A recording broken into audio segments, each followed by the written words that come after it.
Very good evening to all of you guys. आप सभी को पता है कि हमारा फोकस इस साल 2027 का प्लेसमेंट है। ठीक है, सारे बच्चे जो यूजी पीजी से हैं, चाहे वो बच्चे बीटेक के हैं, एमबीए के लिए, सबके लिए कॉमन सिलेबस मैंने डिजाइन किया है। और मैं पूरी अपने कोशिश कर रहा हूँ, आप भी अपने एफर्ट्स लगा रहे, हम भी अपने एफर्ट्स लगाते और कोशिश करते कि 2027 में जो आपकी ड्रीम कंपनी है आप उसमें सिलेक्शंस ले पाए। ठीक है, वीडियो को स्टार्ट करें उससे पहले मैं आपको ये चीज बता देता हूं कि आज लॉजिकल सीक्वेंस मीनिंगफुल ऑर्डर का सेकंड पार्ट है।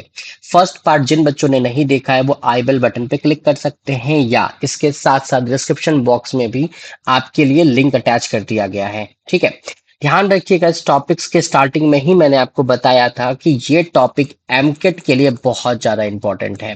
ठीक है, और अभी के समय में नॉर्थ इंडिया में अगर देखा जाए तो मैक्सिमम कंपनी जो एमकेट की है वो, ठीक है ना, वो किसके साथ एमकेट किसके साथ टाइप करती है, आपकी यूनिवर्सिटी और आपके कॉलेज के साथ टाइप करती है। ठीक है, तो ये भी देखा जाएगा कि जो पैटर्न ऑफ क्वेश्चंस अगर आप देखेंगे, ऑब्जर्व करेंगे, तो आपको उसी टाइप के मिल रहे होंगे। ठीक है, और बात करें क्वेश्चंस की कि फ्रीक्वेंसी कितनी होती है, तो भाई एक दो तो इनकी फ्रीक्वेंसी हमेशा पेपर में रहती है। ठीक है, 12 रीजनिंग के क्वेश्चंस आते हैं, उसमें से अगर मान लीजिए दो क्वेश्चन आया तो 16.67 का हो जाएगा, अगर एक क्वेश्चन आया तो 8.33% का वेटेज हो जाएगा। तो आपके सिलेक्शन में बहुत बड़ा रोल प्ले करता है। तो वीडियो को स्टार्ट करते हैं और बढ़ते हैं आज के क्वेश्चन की तरफ। ठीक है, इसके कुछ क्वेश्चंस करीबन मेरे ख्याल से 12-15 क्वेश्चंस मैंने कल कराए थे और आज कुछ क्वेश्चंस हम कलेक्शंस लेके आए हैं। आज के वीडियो के डिस्कशंस में थोड़ा सा अप्रोच अलग होगा। हर क्वेश्चन पे आप वीडियो को पहले पॉज करेंगे, आप खुद से पहले बनाने की कोशिश करेंगे, उसके बाद आप वीडियो को प्ले करके देखेंगे कि हाँ, जो आपने पैटर्न यूज किया है, जो आपने लॉजिक यूज किया है, जो आपने सीक्वेंस डिजाइन किया है, क्या वो सही है या गलत है। ठीक है, और अगर गलत होगा तो जो मैंने एक्सप्लेन किया होगा उस वे को आप समझने की कोशिश करेंगे। चलिए बढ़ते हैं आज के पहले क्वेश्चन की तरफ। पहला क्वेश्चन है बाइंग ग्रोसरीज। ठीक है, शॉपिंग करना है भाई, सबसे पहले ही क्वेश्चन में हमें शॉपिंग करनी है। ग्रोसरीज कोई भी सामान खरीदते हैं। ठीक है, अब हमारे पास 5 ऑप्शन है, क्या क्या है, सेलेक्ट आइटम, आइटम को सिलेक्ट करना है भाई, मेकिंग अ शॉपिंग लिस्ट, ठीक है ना, visit the store, return home, पे द बिल। ठीक है, ये 5 चीजें हैं। सोचने वाली बात है कि इसमें से सबसे पहले तो मम्मा क्या बोलती है, पहले लिस्ट बनाओ क्या क्या लाना है। तो लिस्ट बनाने का मतलब है कि सबसे पहले हम क्या लिखेंगे, शॉपिंग लिस्ट, यानी मेरा सबसे पहला स्टेप जो होगा वो क्या होगा, 2 होगा। सबसे पहले आप शॉपिंग लिस्ट बनाएंगे। ठीक है, शॉपिंग लिस्ट बनाने के बाद आप आई सेलेक्ट आइटम नहीं करेंगे, आइटम को सिलेक्ट नहीं करने लगेंगे, फिर आपको क्या करना पड़ेगा, लिस्ट बन जाएगी, फिर आप दुकान पर जाएंगे। यानी कि सेकंड नंबर पे क्या आएगा आपका 3, visit the store, visit the store. उसके बाद अगला स्टेप क्या होगा आपका, अब आप दुकान पहुंच के तो आप सामान को भैया चूज करेंगे, सेलेक्ट करेंगे कि क्या क्या मम्मा ने बोला था लेने के लिए या क्या क्या आपको लेनी है। ठीक है, तो उसके बाद तीसरे नंबर पे कौन आ जाएगा आपका 1, क्या मुझे सामान को सेलेक्ट करना है। अब ऐसा तो नहीं है कि आप सामान सेलेक्ट करेंगे और घर आ जाएंगे, दुकानदार को पैसा भी देना पड़ेगा। तो उसके बाद का जो स्टेप आएगा वो क्या आएगा, पे द बिल। पे द बिल का मतलब 5, एंड लास्टली आप घर रिटर्न वापस लौटेंगे, that is the correct sequence is 2 3 1 5 4, यानी option number 2 3 1 5 4, option number D. अब यहाँ पे अगर मैं देखूं तो मैंने कल भी आपको समझाया था, मैं अगर चाहता तो ऑप्शन एलिमिनेशन मेथड लगा लेता। जैसे ही मुझे दिखा था कि भाई मेरा फर्स्ट स्टेप 2 हो रहा है, मैं बिना टाइम को वेस्ट किए एग्जाम में ए और सी को कट कर दूंगा। मेरे पास ऑप्शन या तो बी होगा या तो डी होगा। अब मुझे सिलेक्ट करना था कि मुझे फर्स्ट मतलब कि आइटम सिलेक्ट करना था या मुझे उसके बाद फॉलो अप में विजिट द स्टोर करना था। तो भाई जब तक मैं दुकान ही नहीं पहुंचूंगा मैं आइटम को कैसे सेलेक्ट करूंगा। ठीक है, तो मुझे यहीं पे समझ में आ गया था, 2 3 पे ही, मुझे आगे चेक करने की आवश्यकता ही नहीं थी, 2 3 पे ही मुझे समझ में आ गया था कि मेरा ऑप्शन नंबर डी क्या है, करेक्ट है। ठीक है, बढ़ते हैं अगले क्वेश्चन की तरफ। अगला क्वेश्चन है अप्लाइंग फॉर जॉब। देखिए आप ही का जो अभी मोटिवेट बैच को स्टार्ट करेगा कि भाई बच्चे जॉब के लिए अप्लाई कर सके, जॉब के लिए अप्लाई करेंगे क्या क्या प्रोसेस हो सकता है। देखो इस क्वेश्चन को तो मेरे ख्याल से आप बहुत अच्छे से बना पाओगे। पहला रिसीव ऑफर, ऑफर तो भैया तुम्हें अभी स्टार्टिंग में कैसे मिल जाएगा, पूरा प्रोसेस तो करोगे उसके लिए। ज्वाइन कंपनी, ऑफर के बाद कंपनी ज्वाइन करेंगे, मतलब 1 के बाद तो 2 आना चाहिए, ये तो क्लियर है। ठीक है, 1 के बाद 2 आना चाहिए। ठीक है, अटेंड इंटरव्यू, इंटरव्यू अटेंड करना है तो मतलब उससे पहले क्या करना पड़ेगा, कंपनी में अप्लाई करनी पड़ेगी। ठीक है, तो अटेंड इंटरव्यू तो अभी नहीं है, स्टार्ट नहीं, यहाँ से नहीं हो सकता। सबसे पहले रिज्यूमे प्रिपेयर करना पड़ेगा भाई, तभी तो जॉब के लिए अप्लाई करेंगे। तो सबसे पहले आपको क्या करना है, प्रिपेयर अ रिज्यूमे। ठीक है, जैसे अभी आप लोग को टीचर्स कहते होंगे, आपके मेंटर्स कहते होंगे, आपके ट्रेनर्स कहते होंगे, बेटा रिज्यूमे प्रिपेयर कर लो। क्या कर लो, रिज्यूमे प्रिपेयर कर लो। तो रिज्यूमे प्रिपेयर करने का मतलब सबसे पहला स्टेप आपका कौन होगा, चार होगा। ठीक है, पहला स्टेप कौन होगा आपका, चार होगा। और जैसे रिज्यूमे प्रिपेयर होगा, आप क्या करोगे, अप्लाई फॉर जॉब करोगे। क्या करोगे, अप्लाई फॉर जॉब करोगे। तो अप्लाई फॉर जॉब का मतलब क्या हो जाएगा, फोर के बाद फाइव, फोर के बाद फाइव। अब बेटा इसके बाद कोई आवश्यकता नहीं है कि मैं किसी ऑप्शन को देखूं। जैसे ही मैंने फोर कहा था, बी गलत हो गया था, डी गलत हो गया था। ठीक है, फोर के बाद थ्री और फोर के फाइव के बीच में कोई चूज करना था भाई, मुझे फोर फाइव मिल गया, तो ऑप्शन नंबर सी करेक्ट होगा। लेकिन स्टिल मैं पूरा का पूरा चेक कर देता हूं। देखो, चार नंबर पे आप पहले रिज्यूमे प्रिपेयर करेंगे, फिर पांचवें नंबर पे मतलब सेकंड नंबर पे आपका क्या आ जाएगा, अप्लाई फॉर जॉब। आप जॉब के लिए अप्लाई करेंगे। फिर आप क्या करेंगे, इंटरव्यू को अटेंड करेंगे। भाई पहले तो इंटरव्यू दोगे ना। इंटरव्यू देने के बाद कंपनी आपके लिए क्या रिलीज करेगी, ऑफर लेटर रिलीज करेगी। ठीक है, आपको रिसीव होगा ऑफर लेटर, और उसके बाद आप कंपनी को क्या करेंगे, ज्वाइन करेंगे। तो ये आपका सीक्वेंस है। Got it dear.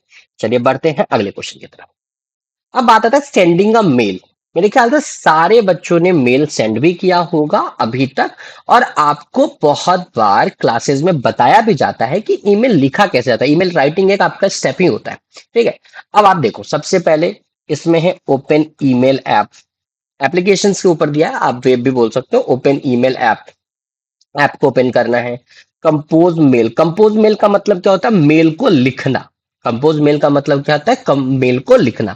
वो कंटेंट बॉडी में आपको क्या लिखनी है। ठीक है, उसके बाद है inter recipient. Recipient, inter recipient का मतलब हम ये मेल किसको लिख रहे होंगे। ठीक है, तो सबसे पहला काम होगा इसमें, अभी तक मुझे समझ में आ रहा है कि सबसे पहले तो मुझे ये करना है कि भाई मैं एप्लीकेशन को ओपन करूं।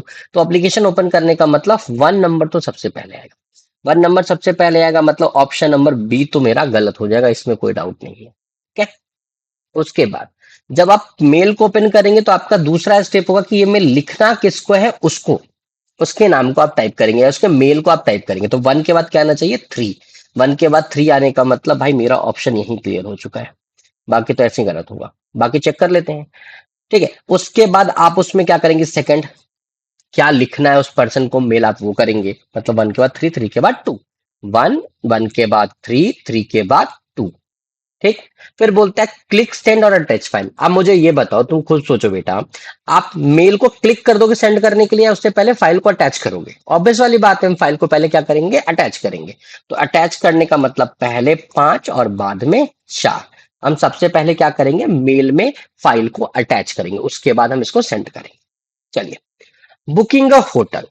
अब देखो, जैसे मान लो आप लोग जब फर्स्ट टाइम आए होंगे, जिस भी शहर से आप रहते बिलोंग करते होंगे, उसके बाद जहां पे भी आपका कॉलेज, आप जिस दिल्ली आए होंगे, बैंगलोर गए होंगे, ठीक है, आप हैदराबाद गए होंगे, तो कहीं ना कहीं स्टार्टिंग में आप होटल बुक करते हैं। तो बुकिंग होटल का क्या प्रोसेस होता है, ठीक है, क्या कह रहा है, चेकआउट। चेकआउट का मतलब तो भाई होता है कि हम होटल को छोड़ रहे हैं, ये तो सबसे लास्ट स्टेप होगा। और देखो, यही बोलते के साथ अपना आंसर भी मिल गया, मुझे कुछ करना भी नहीं पड़ा।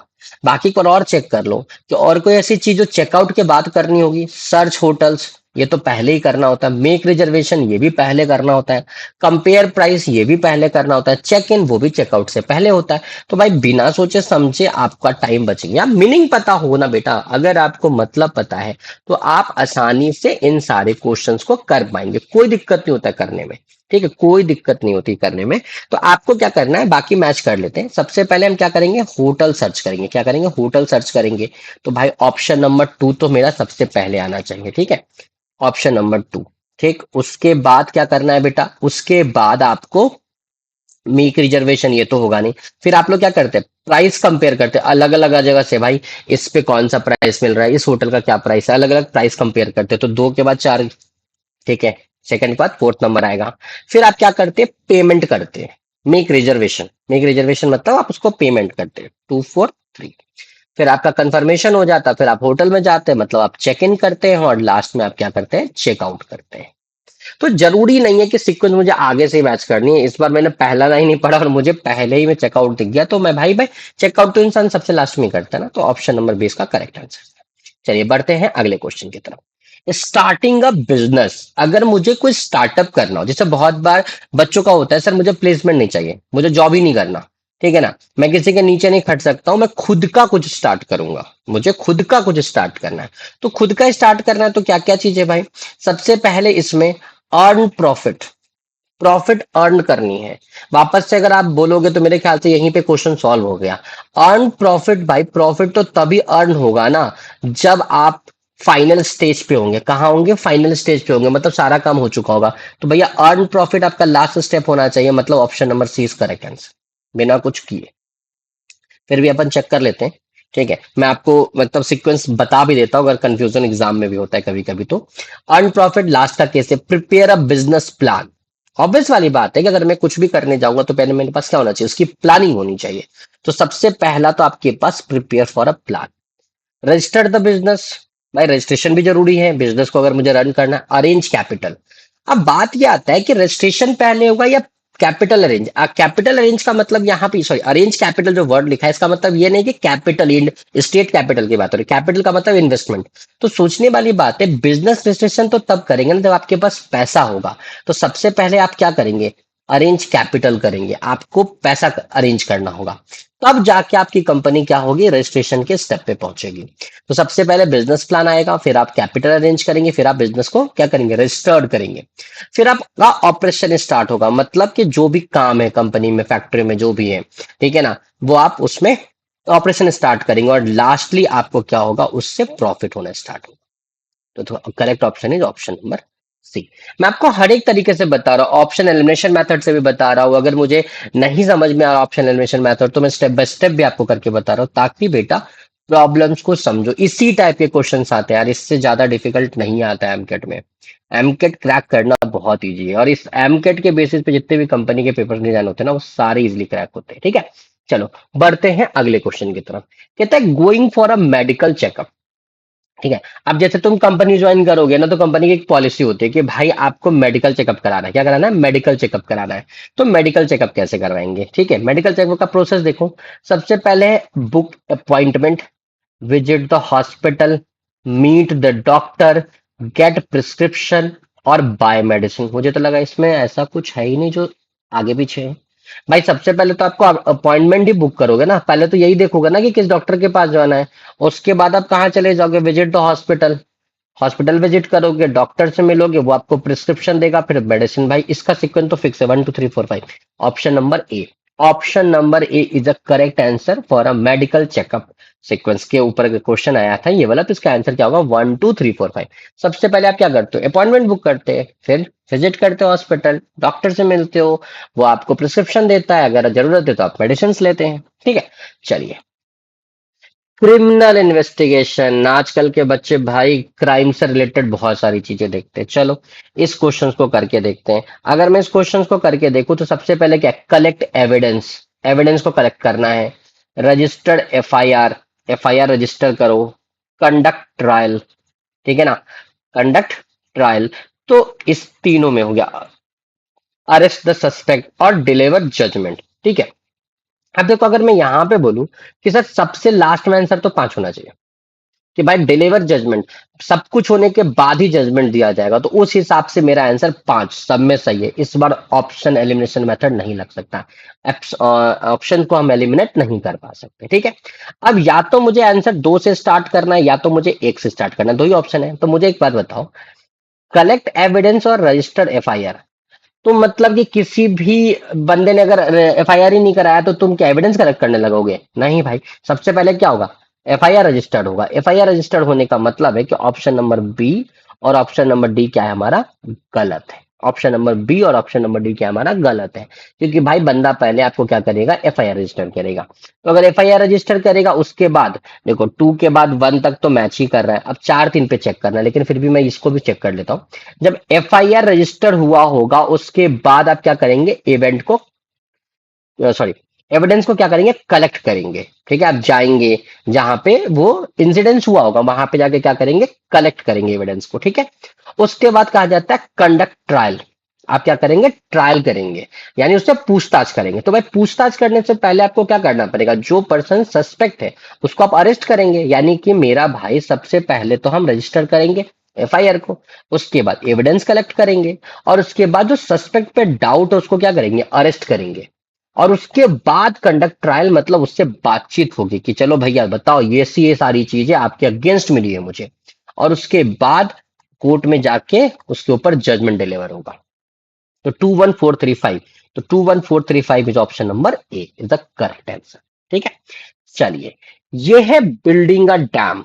अब देखो अपने में से ना कुछ बच्चे सीएस सॉरी होंगे, सिविल वाले बच्चे होंगे, तो ये मैं ना डेडिकेटेड तो सिविल को नहीं करता हूँ, मतलब कि सिविल वाले का टॉपिक है भाई, बना तो सभी लेना, सबके ड्रीम होते हैं कि डैम बनाना, बचपन में बहुत डैम बनाए होंगे।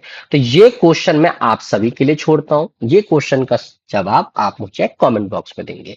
ये इस टॉपिक में इससे ज्यादा कोई क्वेश्चन हम डिस्कस नहीं करेंगे, अगला जो भी टॉपिक होगा हम डिसाइड करके आपको उसका अपडेट कि अपकमिंग वीडियोस कौन सी आने वाली है हम आपको अपडेट कर देंगे। तो गाइज आज के लिए इतना ही, थैंक यू सो मच। जाने से पहले बस आपसे यही कहूंगा, वीडियो अगर आपको अच्छी लग रही है, जिस प्रकार मेरे धीरे धीरे चैनल पे सब्सक्राइबर भी इंप्रूव हो रहे हैं, बस आपसे रिक्वेस्ट है, जो क्वेश्चंस मैं स्किप करता हूं उसको जरूर बनाइए और ज्यादा से ज्यादा बच्चों के बीच में वीडियो को शेयर कीजिए, ताकि जो भी बच्चे अभी तक वीडियो का बेनिफिट नहीं उठा पा रहे वो भी उसका बेनिफिट उठा पाए।